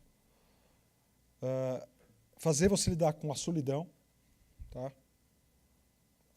Na hora que você se torna um cara, você vai viver sozinho, tá? Com uma pressão absurda de todos os lados. Quando eu falo pressão absurda, você tem a pressão de agradar seus funcionários, mas manter a empresa rentável, de cortar aquelas pessoas, tomar medidas duras, de agradar o acionista, de pensar no longo prazo, quer dizer, de brigar com o acionista, ou brigar com o fundo, por exemplo, brigar no bom sentido. Não estou falando aqui que a nossa relação com o fundo sempre foi fantástica. Então você se sente sozinho. Muito sozinho. E quando você fala assim, pô, quem vai colher? Quem é que você busca? É pouca gente que pode fazer isso. Então, eu acho que o principal aprendizado disso, lidar com essas coisas todas, com essa incoerência das pessoas e saber em quem confiar e não confiar, isso demora. Eu falo que eu já errei muito. Na maioria dos executivos que eu contratei, eu errei. Mas porque não tinha uma cultura da cultura, não era porque eram incompetentes, não tinha a nossa cultura. Sabe? Eu contratei executivo que tinha medo de falar com o cliente. Falar a coisa mais simples. Acontecia um problema com o cliente, ele via tudo o que aconteceu, via tudo internamente, dava aquela explicação, fazia PPT maravilhoso. E eu perguntava, mas e aí, você ligou para o cliente? Falou com ele para ouvir a versão do cliente? Hã? E aí você percebe que o cara tem medo. Você percebe o diretor ficando com medo que eu vá até a loja, para ver se eu tenho alguma coisa errada. Aí você começa a ver os caras se protegendo que eu tenho informação, sabe? Então, tudo é muito fabricado. Eu falo, a vida de um presidente de empresa é um negócio meio complicado, porque assim, eu ligo no suporte de TI, você acha que funciona ou não? É o melhor suporte do mundo. Meu vendedor liga para o suporte TI, os caras mandam ele, desculpa, ela é uma merda. Eu já peguei casos que eu fingi ser, o cara falou assim, nós estamos vendo, eu te dou a resposta em 72 horas. O cara está pensando totalmente no cliente, né? Então você tem que... Esse tipo de coisa, quando a empresa é menor e você está lá no dia, você vai consertando mais fácil. Quando você está mais afastado, você coloca executivos ou camadas, tudo, é muito mais complicado. Então, foi uma mudança cultural para a gente, foi uma mudança assim. Então, eu não estava preparado. Aí você contrata a coisa que eu mais assim, eu não, apesar de eu não concordar com o executivo ali, eu deixava ele fazer muito, porque eu queria tentar aprender com ele. Isso eu errei mais do que eu devia. Hoje eu sou um cara muito mais, tudo bem, não concordo. Você vai ficar triste com o que eu vou falar, mas você vai fazer do meu jeito. Se reclamar muito. Então, hoje eu sou mais assim, mas eu tive que tomar muita porrada. Então, eu não me acho pronto, não. Tá? E todo dia é uma grande aventura. É uma aventura em casa. Você tem... Dificilmente um executivo consegue, ou uma executiva consegue trocar e transmitir para o dia a dia com a esposa, com a namorada, realmente pressão. Isso é uma coisa das mais malucas que eu aprendi na minha vida. Que a pessoa que você tem em casa, que teoricamente é o teu maior companheiro, às vezes você não consegue te acolher naquele momento, porque não entende também aquilo. E se eu falar de um problema de trabalho com minha mulher, ela está brava comigo, ferrou, ela dá razão para o meu diretor. Mas é assim a vida. Então, aí você tem que procurar várias coisas para te apoiar. Coach às vezes ajuda, terapia também, façam. É sério, gente. A gente, para resolver negócio de conflito familiar em casa, nesse negócio de sucessão com o fundo todo, a gente foi para a constelação familiar. Não sei se todos conhecem, mas é um negócio sensacional. E eu fiz constelação familiar, não chama familiar, né, mas com os meus executivos. É um negócio sensacional. Você tem coragem, porque você se expõe demais perante aos seus executivos, né? Mas naquela época que eu fiz, claramente você via quem estava, quem não estava um pouco no jogo. Foi muito interessante. Então, essas coisas ajudam. Precisa ter coragem, precisa ter coisa para se expor. Então, eu nunca tive pronto, eu acho um aprendizado. Eu tive a sorte de novo, com o fundo. Porque foram anos muito difíceis para o varejo, para a cultura também, em termos de resultado. eu nunca entreguei surpresa para ninguém. Nunca ninguém descobriu nada que aconteceu na cultura. Eu sempre trouxe fundo e sócios muito próximos de mim para estar sabendo. Então, acho que o que me manteve no cargo foi isso. E o que me mantém até hoje. Então, eu acho que a minha fórmula foi isso, deixar claras as dificuldades, deixar claro onde estavam os problemas, compartilhar bastante com o conselho e tudo, não ter surpresas e tentar ser transparente, sem uma agenda oculta aí. Então, foi isso que eu tentei fazer no sentido de me preparar. E a questão com o mais novo, eu acho que assim, eu brinco, eu vou usar umas palavras, os mais jovens são incendiários, eles têm a pouca experiência, e essa sede deles crescerem rápido também, você vai ter que controlar isso. A mistura entre o mais novo e o mais velho é super boa, mas dá trabalho. Quando eu comecei a instalar essa parte implementar essa parte de inteligência aplicada, foi muito complicado aí na empresa. Eu deixei esse departamento até embaixo, quando eu lancei, embaixo do departamento da diretoria comercial. Então você pega um monte, e a gerente dessa área tem 24 anos. Então, uma menina economista, conhece matemática como ninguém, raciocínio extremamente lógico, extremamente inteligente. Tem hora que ela fala comigo que eu não entendo nada, só faço cara de sabido, sei lá. Mas esse milênio da vida, né? Esse jovem. Imagina essa jovem falando assim, uma coisa que eu não mencionei, está lá no Cultura Aplicada, está dentro de inteligência de negócio. Hoje, 100% dos pedidos para fornecedores da cultura são feitos por robôs. Tira a novidade, tira o lançamento de coisas que a gente conhece, são feitos por robô. Então você fala na tua empresa, olha, eu estou criando uma área para todos os compradores que o robô vai fazer. Isso, o que o comprador faz? Putz, legal, vou perder meu emprego, vou apoiar esse projeto. Ele não vê como uma oportunidade dele ser um estrategista, nada. Ele vê como uma oportunidade de emprego. Sabotou geral. Não só ele sabotou. O diretor da área, na época, sabotou também. Então, para eu perceber que tinha um diretor sabotando, eu estou dizendo inconscientemente. E, aliás, o que a gente se auto-sabota, porque a gente tem medo de fazer as coisas, é um negócio impressionante. Se vocês quiserem, eu dou um exemplo mais no dia a dia, mas é impressionante isso. A gente não percebe o quanto a gente sabota a nossa carreira. A gente tem a capacidade de fazer um discurso, estou falando todo mundo, tá? Quem quiser não faz, muito bonito para o nosso chefe tudo, do que você acha, tudo, mas no dia a dia a gente faz ao contrário, porque a gente tem medo. Então, a insegurança nos leva a tomar decisões erradas no nosso dia a dia. E era a insegurança desse meu diretor, era a insegurança do time, e eu tive que trocar todo mundo para conseguir implementar um departamento novo. Agora esse departamento está conseguindo voar um pouquinho mais. Mas foram 3 anos de muita porrada e demorado e caro. Então, esse conflito sempre vai existir entre o novo e o velho não vai concordar com o novo vai querer incendiar, não sabe lidar, o novo vai se achar super mais inteligente que o velho, mas se acha... Cara, é impressionante.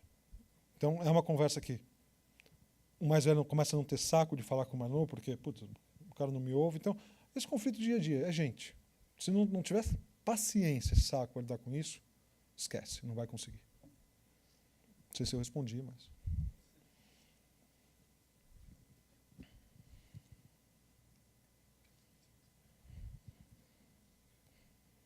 Se vocês pensarem na pergunta antes de terminar a anterior, vocês podem levantar, porque a gente já joga o microfone na mão, tá? Obrigado. Oi, boa noite. Eu tenho uma curiosidade e também uma pergunta aí mais sobre futuro, né? Queria entender como é que você contrata essas pessoas que fazem esses e-mails, não sei se você sabe, ou com o perfil dessas pessoas que respondem esses e-mails dessa forma, que eu achei super... não é qualquer um, eu acredito, né, que consegue fazer isso. E outro, como você vê o futuro aí da sua empresa, com tudo que está acontecendo no mundo. A gente vê editoras fechando, editoras que não trabalhavam com commodities fechando aí, as impressoras, né, passando por crises, e, enfim. Como é que você está pensando aí a empresa se vai realmente ir para o lado de eventos ou o livro ainda vai ser o que você vai estar aí vendendo, o livro, a livraria, a experiência aí de ler? Vou pegar pela mais fácil, que é de contratação. Na verdade, a gente procura um pessoal que é antenado culturalmente, sabe escrever bem, sabe falar bem. Óbvio que a gente tem que pagar acima da média. A gente não pode contar com eu vou estar fazendo, eu vou estar ligando, sabe? Então, a gente tem uma política de pagamento muito acima de mercado para a área de atendimento. Tá? A gente tem uma política de valorização bastante grande dessas pessoas dentro da empresa. Então, acho que é uma das melhores rotatividades que a gente tem dentro da empresa. Então, é uma questão de perfil cultural, vamos dizer assim. Com gente que topa e internamente, quer dizer, a gente tenta tornar o trabalho dessas pessoas mais light, né? Porque é muito complicado. Então, é mais ou menos, eles não precisa ter muscularidade, tudo, tem que ter uma noção de outras línguas, tal, essas coisas, mas e a gente tenta procurar um pouco, a parte mais fácil de responder é um pouco, quando você fala assim, eu peguei exemplos, talvez esse último exemplo é um geek, você contrata um geek para fazer isso, ele responde com prazer. Então, ele tem que se identificar com aquilo, sabe? Então, o treinamento metade do treinamento já está a ponto. Então, você tem que achar gente que realmente se identifica com o teu produto, que gosta de cultura. E aí ele está lá para isso. Então, acho que o perfil é bastante abrangente, bastante treinamento, que tem que incentivar bastante acompanhamento em cima deles. Tá? Porque é fácil errar o tom nessas coisas aqui, tá? Eu falei que a gente teve um problema semana passada, tal. A cliente colocou nossa resposta no Twitter. Eu achei que a menina errou um pouquinho no tom. Então, é aprendizado também. Então, na verdade, é um conjunto de coisas. Política salarial, perfil de contratação, a importância que a gente dá para o departamento, como eu falei, fica lá no meio de todo mundo, na minha frente. Acho que é um pouquinho tudo isso. E eles se sentem muito honrados, quer dizer assim, muito valorizados com isso. Tá? Acho que é essa a pergunta. Quanto ao futuro de negócio, não tenho a mínima ideia. Estou falando sério, o varejo está mudando tanto, gente, que assim, o livro é o carro-chefe, eu tento preparar a empresa para uma empresa de serviços. Tá? Tem coisas novas que a gente está fazendo voltadas para isso, que eu não falei aqui, que eu também não posso falar muito. Nós temos grandes pontos de vendas, que as pessoas, no geral, gostam muito. O nosso NPS médio é 84%. Então, todo mundo sabe que é o NPS, né, o Net Promoter Score. Então, a gente tem uma marca boa e, sinceramente, eu acho que a gente pode vender qualquer produto. Nosso foco é o produto mais ou menos cultural. Tá? E temos uma inteligência por trás e temos esses dados que valem dinheiro. Hoje a gente já tem receitas que não são de varejo, que tem a ver com conhecimento mesmo, onde a indústria paga para a gente conhecer. Eventos, por exemplo, com a Puma, eventos com a Vigor, onde a gente leva para o ponto de venda, que dão bastante dinheiro. Então a gente está tentando levar esse negócio para o engajamento do consumidor com um nível de serviço. A dificuldade de fazer um planejamento de longo prazo nisso e colocar isso em números é porque não fazem isso, quer dizer, não se tem isso. Isso está sendo feito lá fora, também em alguns casos. Eu conheço varejistas com modelo de negócio que 50% da receita ou do ganho desse varejista, 54%, se não me engano, já é de parcerias com a indústria. Você pega um caso, essa loja chama, se vocês quiserem entender, chama Story.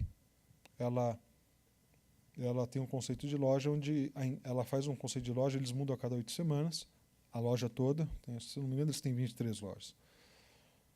E, na verdade, eles vendem coisas legais, quase tudo supérfluo, mas são coisas de papelaria, roupa, com design e tudo. Mas, na verdade, eles são um belo teste para a indústria, para testar algumas coisas.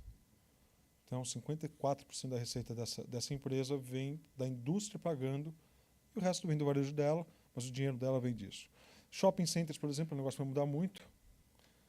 Eu tive com o pessoal da Westfield lá nos Estados Unidos, que é uma das maiores empresas do mundo de shopping center, para quem, só para se familiarizar, eles são donos também do shopping novo lá no Marco Zero de Nova York, aquele que chama Oculus, né? Que é super bonito. Eles estavam falando que 20% já da receita dos shoppings deles não vem mais de aluguel de loja, e sim de parcerias com indústria e propaganda. E eu achava que eles tinham muitos shoppings, mas eles têm 30 shoppings no mundo, que não é muito grande, em termos de quantidade, e estão investindo 11 bilhões de dólares para renovar esses 30 shoppings, que é muito dinheiro. E todo o projeto está sendo feito por pessoal que vem de cinema, Hollywood, ele falou, deu esse tema, e da Disney. Eles estão transformando shoppings, e eles falaram assim, esquece receita de aluguel, porque ou a gente vira sócio do lojista e o cara só me paga se vender, ou os lojistas não aguentam mais, porque tem um aluguel mínimo, essas coisas todas. Então, o negócio está mudando de uma maneira que é muito complicado. Você dizer, vai ser assim. O que eu acho, a gente tem que ir para a área de serviços, que é o que dá dinheiro. Olhando o caso com a Amazon, perde dinheiro no varejo, ganha dinheiro na AWS. Se financia um pouco através disso. Então, a venda de commodities, que é o nosso caso, ela não vai ser mais importante. Então, você vai ter que se reinventar, e a gente está partindo para isso. É arriscado, mas é o que eu acredito. Então, o futuro está nos serviços, vamos dizer assim. Pessoal, nós temos espaço para mais 2 perguntas, mas essas 2 perguntas já estão atrasadas. Quando você falou, pegando o gancho de um pouco de algumas pessoas que meio que sabotam o negócio, a minha empresa agora a gente já estava nesse processo de entrar no mundo online, mas eu acho que esse ano vai ser disruptivo justamente por a gente aumentar essa entrada. E o clima interno, justamente com a equipe de base, está sendo difícil de administrar, porque quem está em cima enxerga o potencial de mudança, enxerga como é que o mercado está indo, mas a base não entende muito isso. Eu imagino que você talvez tenha passado ou passe por isso com os teus vendedores, com toda a tua equipe que está ali no dia a dia, que é a galera que está na ponta, que, de certa forma, influencia o consumidor final. Então, se isso não é bem assimilado por todo mundo, todo o processo se torna mais difícil. Você enfrentou algo parecido na cultura? E, se você enfrentou, como que você está lidando com isso? Porque eu imagino que não vai ser um processo muito fácil. Enfrentei, acho que enfrento. Tá? Quando a gente colocou a internet, na verdade, a gente não enfrentou isso. Quando a gente foi para online, porque as nossas vendas online saíam das lojas e o vendedor ganhava comissão sobre aquilo. Então, para ele estava ótimo. Ele não fazia nada e vendia e ganhava comissão. Então, é um pouco diferente, acho que do teu caso, porque a gente começou das lojas. A gente não fez uma estrutura à parte de internet. Então, as vendas na internet eram dinheiro do bolso do vendedor. Lindo, ele achava o máximo. Fora os clientes que estavam lá, tinha alguém de Roraima dando dinheiro para ele. Então, isso ajuda muito. Então, a gente não tinha uma resistência do vendedor com relação a você ser um concorrente de você mesmo, né? Então, isso foi mais fácil para a gente. Quando a gente começou a a resistência acontece hoje, tá? Esses processos de automatização que a gente está tendo, colocando inteligência acima, você tira um pouco o poder de sugestão do gerente da loja, o poder de sugestão do próprio vendedor, e, obviamente, quando você implementa isso, tem erros.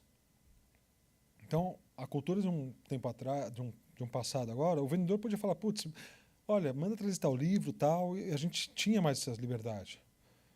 Quando a gente cresceu muito, essa liberdade que a gente tinha custou muito caro para a gente. Então, por isso que a gente começou a investir em sistemas de inteligência, porque muito difícil dizer, um vendedor de Porto Alegre fala assim, esse livro vai vender, traz aqui. Quando você é menor, você controla, tal, mas depois a gente começou. Agora, com esses sistemas automatizados, e todo o algoritmo, todo o processo de sistema de inteligência artificial, todo o robôzinho, ele vai aprendendo. Obviamente que ele erra. Quando você erra e falta um produto na loja ou tem uma falha no processo, é nessa hora que o cara monta em cima de você. Tá vendo? Os caras colocam não sei o quê, agora não chega mais produto. Tá vendo? Esse negócio aí. Isso acontece. Se você falar, eu estou falando de precificação, essas coisas todas, muita gente reclama. Quando eu estou falando de mudar a precificação de hora em hora ou por cliente tudo, você concorda que fica mais difícil para fazer promoção na loja, anunciar tal coisa e tal? A vendedora fala, os caras ficam mudando o preço, agora o cliente não sabe o preço e não compra mais. Quando a gente sabe que compra mais. Então, O ser humano é resistente. O ser humano não gosta de lugares muito novos, assim, onde ele não sabe pisar. Isso é todo mundo. Quando eu falei que as pessoas se auto-sabotam, eu estou falando... Eu vou pegar isso relacionado com o esporte, tá? Isso... eu sou praticante de esqui na neve, tá? E até pouco tempo atrás eu sou literalmente viciado nisso. Então, faço tudo o que posso para estar num ambiente gelado. E aí aconteceu, né, em julho agora, eu tive literalmente num fato que desenterrar um amigo meu numa avalanche. Foi uma situação bem complicada, mas, graças a Deus, muito rápido. E eu fiquei pensando, de onde eu tiro... Por que eu invento de fazer umas besteiras?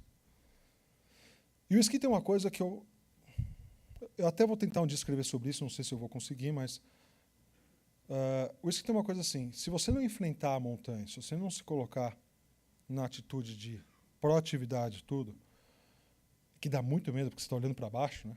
Você está indo para o buraco, você não consegue usar os equipamentos que você tem, você não consegue usar a técnica, você vai cair.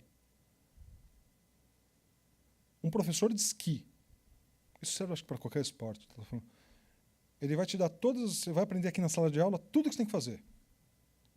O professor de esqui vai falar, e você vai repetir tudo que você vai fazer na montanha. Chega na montanha, na hora você acha que você vai olhar para baixo e falar assim, agora eu vou me enfiar lá para baixo ou você vai ficar aqui do lado mais... E você vai descer, a maioria das pessoas vai descer aquela montanha fazendo exatamente tudo que o professor falou para você não fazer. Por quê? Medo. Tudo. E você vai cair, vai cair, vai cair, vai cair. E não vai conseguir esquiar.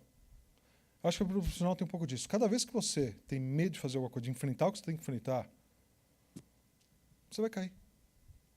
Bastante simples. Eu pego um exemplo bobo no âmbito profissional. E todo mundo, quase 100%, diz isso. Ah, como é que você contrata a tua equipe? Ah, eu contrato gente melhor que eu para trabalhar comigo. Quem não ouviu isso? Vê isso na prática. Eu falei que eu tenho essa menina de 24 anos que é super inteligente. Eu falei, Ana, eu quero só ver gente que sabe mais que você aqui. Cara, ela não consegue. É impressionante como todo o currículo que ela me entrega é alguém que cabe embaixo da asinha dela. Por que ela não consegue? Ela não... Eu já descobri que se eu quiser alguém melhor, eu vou ter que trazer de fora e tochar lá dentro. Porque ela tem medo. Você concorda que o medo dela está fazendo ela se auto-sabotar? Está cheio de chefe assim que não quer ter um cara que se destaca muito. Está cheio de chefe que assume a ideia de outro só para se autopromover. O que é isso, gente? É medo de não estar. Só que, no final do dia, todo mundo sabe que ele faz isso, né? Então, a gente sabe que isso acontece. Isso é bom para a carreira dele ou não? É óbvio que é ruim, mas ele faz do mesmo jeito. Tem duas coisas, gente, na empresa que são muito... É esse tipo de coisa que a gente vê direto. E eu fiz essa correlação porque eu vejo isso na brincadeira. O quanto você, com medo, você não consegue usar uma ferramenta que é o equipamento de esqui. O quanto na brincadeira você não consegue usar até as ferramentas da empresa porque você tem medo. Você está com picuinha com o outro, porque o outro te deixou bravo e você não consegue racionalizar. E um outro fato que aí já é muito mais complexo, eu tenho lido um pouquinho sobre isso também, assim, o quanto a gente leva para a empresa a nossa relação pai e mãe. Isso é uma outra coisa que é muito mais do que vocês pensam. A gente, no geral, a gente lida com subordinados, com pares, ou até com o superior, do mesmo jeito que a gente lida em casa. De maneira muito inconsciente. Isso é até provado. Então, a hora que fazer reflexão sobre isso, gente, é a nossa origem. A gente é moldado. Eu lido com os funcionários, depois que eu li esse livro não está pronto ainda, eu recebi como prova, depois que eu comecei a estudar isso, é impressionante como eu lido com o meu funcionário do jeito que meu pai lida comigo.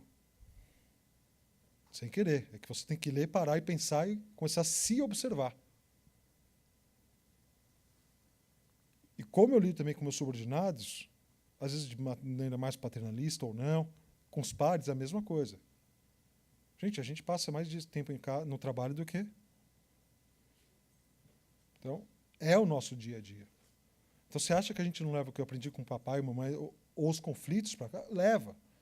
Essa consciência é bom ter para a gente fazer até uma reflexão se a cultura daquela empresa está aderente ao que eu tenho de valor, porque aqui não tem certo e errado, jamais vai ter. Tem simplesmente a sua referência, como você foi criado, o que você acredita que é bom, o que não é. E aí, você vai se adaptar.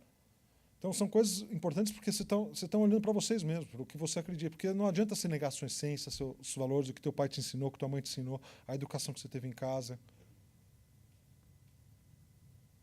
Isso é um trabalho. E é assim que você vai lidar com os teus subordinados. É assim que você vai lidar com... Sabe, se você conhece uma pessoa que cresceu a vida inteira com o pai mentindo o tempo inteiro, com o pai que engana, você acha que a referência dele é o quê? É tudo referência.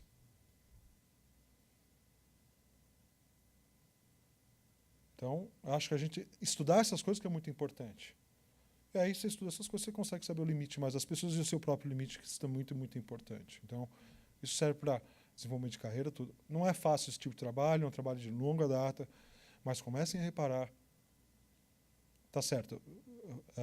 Fazer isso com jovens, com gente é muito mais complicado, precisa de uma certa experiência, mas é um começo. Então, essa resistência é sempre natural e sempre vai existir. Toda hora que você quiser mudar alguma coisa, você vai ter alguém reclamando de alguma coisa.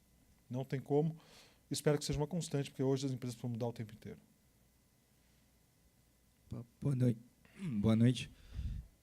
Você expôs aí que o modelo do varejo tem que mudar, né? E para isso é preciso experimentar. E, naturalmente, quando vem nesse processo de experimentação, a falha é um processo natural. Como é que vocês lidam com falha dentro da empresa? Por exemplo, como é que você chega para um funcionário que está te expondo que o projeto dele falhou e como é que você responde para ele? Se é com punição, se é com premiação, se é neutro? Como é que vocês lidam com isso? Você não pode premiar falha, né? Não dá para... Assim, tem dois tipos de falha. A falha que é não pegar as bolas fáceis. Essas são, na nossa empresa, imperdoáveis. Tá? Porque isso não é... A não ser que tenha alguma grande desculpa, assim, falando grande boa desculpa, tá? Isso a gente é muito... Agora, falha de um projeto, falha de uma tentativa nossa, de um negócio que você fez, de uma loja, no modelo de loja, isso não é falha, não tem surpresa aí. Você fez um plano que está validado por todo mundo, por aquela equipe, todo mundo acreditou que aquilo fosse dar certo, todo mundo... Não deu, isso é falha. Não, isso é tentativa, não deu certo, vamos fazer, vamos corrigir. Tá? Todo o processo é assim. Então, eu não considero falha quando você lança um projeto, uma campanha de marketing, sei lá, qualquer coisa, isso não é falha. Falha, que é imperdoável, você prometer uma coisa para um cliente e não cumprir. Ou perceber que não vai cumprir porque deu algum problema que foge e não falar com o cara. Isso, para mim, é falha. E aí, essa não pode. Sabe? Falha é faltar com a verdade por alguma coisa. Você está vendo um problema, não, isso é falha. A gente é muito mais rigoroso nessas coisas muito básicas que, em termos de referência, nós como país nós somos muito ruins e nós não temos uma referência muito boa. Então, do que numa falha. Então, a falha aconteceu, acabou, muda, não faz mais. Eu fiz uma besteira há pouco tempo atrás. Eu terminei com o departamento de marketing da empresa. Dei tudo para a área de inteligência. E coloquei a área criativa, os caras lá criativos, num hubzinho, fazendo tipo um birozinho. Isso foi em outubro, sei lá. Passou o treino, não funcionou. Eu aviso todo mundo na empresa que eu fiz essa besteira. Tem que mudar. Peço sugestões para os outros, vou fazer, não sei o que eu vou fazer. Então, eu não quero uma área de marketing, literalmente, eu estou na procura de um evangelista da marca agora. Algumas ideias aí. Não sei como achar essa pessoa também. Então, isso não é falha, isso é uma tentativa e erro que você deixa claro, está todo mundo acordado, eu vou fazer isso, é isso, ponto. Aí falha todo mundo junto. Então, eu acho que é isso. A gente não tem uma Assim, só enche o saco realmente de falhas básicas, falhas de diretor, porque não avisa, porque não sabe. Sabe, falha para mim é aquele cara, porra, mas você não falou com o cara, você não viu que era urgente? Ah, eu mandei e-mail. Desculpa, vai mandar e-mail no concorrente, está aqui a tua carta de recomendação para trabalhar no concorrente. Sabe, não dá, isso é falha para mim. Se é uma coisa urgente, cara, você mandou um e-mail, o cara não respondeu, liga. Faz o que você sabe. E é esse mesmo cara que, se você não deposita o vale transporte dele, ele está te ligando em 5 segundos. Então é isso. Então, assim que ele trata falha, mas não tem uma coisa muito formal, não, tá? Aí é um pouco do meu jeito mesmo. Bom, pessoal, finalizamos as nossas perguntas. Bom, gente, obrigado. Espero que vocês estejam aí tenham gostado. Obrigado. Muito obrigado, Sérgio. Obrigado eu, gente. Foi um prazer. E eu estou aqui à disposição também, gente, se vocês quiserem. Tá bom? Que o Silvio falou que ia ser até 10h30. Brincadeira. Mais. Mas agradecemos muito a tua presença. E fica aqui também as boas-vindas de definitivo a vocês. Desejo que dê tudo certo. Se vê outras vezes à disposição. Um abraço, uma boa noite a todos. Obrigado.